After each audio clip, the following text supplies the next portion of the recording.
So what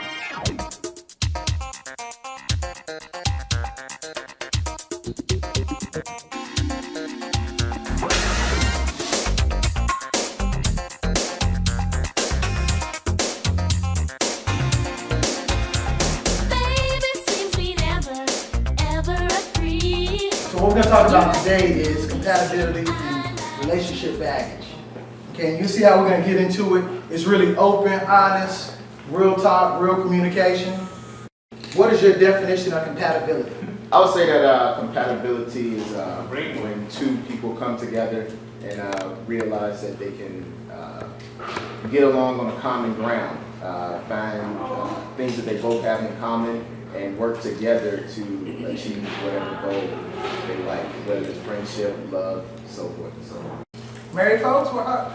I do it. That's why I told her we need to move it back. I got you, man. How about she answer that for me? I think like if you know what the main things are, like what do you believe about God? What do you believe about marriage? Like what are your beliefs about children? Like the serious things that can be a deal breaker. Go ahead, BG. Just on my end, you know, I heard a lot of people here, a lot of people, period, like to talk about compromising in relationships. I hate compromising.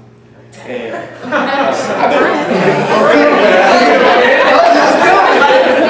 I want to do what I want to do. So, and, you know, and when we talk about compromising in relationships, it's always, people want you to compromise the things that you enjoy. And then, you know, like they starting to get to know a woman, and she's like, well, you know, do you mind if I go out? Or, hey, if that's what you like to do, go out and enjoy yourself. Why should you not go out because that's what you like to do? Now, I'm going to evaluate that, and if that works for me, then we got it. If it don't work for me, then we probably ain't got nothing. I don't want you to stop doing what you enjoy to be with me. So, all this compromising to be in relationships, the hell with all that. So can opposites be compatible? Yes. Sometimes. Let's discuss the following opposites and how do you make it work? Introvert versus an extrovert. An introvert sometimes, especially if you're dating one and you get in an argument or a disagreement, an introvert sometimes want to go somewhere in a private spot and they just need to internalize it. But an extrovert, we like, let's go ahead and talk and get this out. And they're like, I can't do it. And you sitting up here like, oh, so you don't want to talk? Yeah. So then you start figuring out, so you thinking they're blowing you off, but in theory, they're introvert, and sometimes they don't always express it, but they need a moment just to go in their shell or go in their corner, analyze everything, and then they come back to you. Being an introvert and an extrovert is on a spectrum. Like, there are some people who are on this side of the pole who are completely introverts. There are some people right here, and you have some people that are in the middle. So, I mean, for you, I feel like personally, if you have one on this pole and one on that pole, then no, you're not going to match.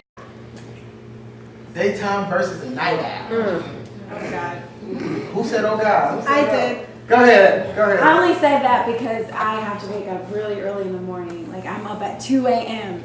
and I have to be at work at 3:30 and then I get off work at 1. So by the time my ex-boyfriend got off of work, it was like 8 o'clock and I was already asleep. So there you go. You know, majority of this, I hear all people say, hey, you gotta compromise. Why are we compromising all the time? I need to find somebody that's on the same page with me. I take 2 steps forward, I'll take 2 steps back. We come together, 'cause I was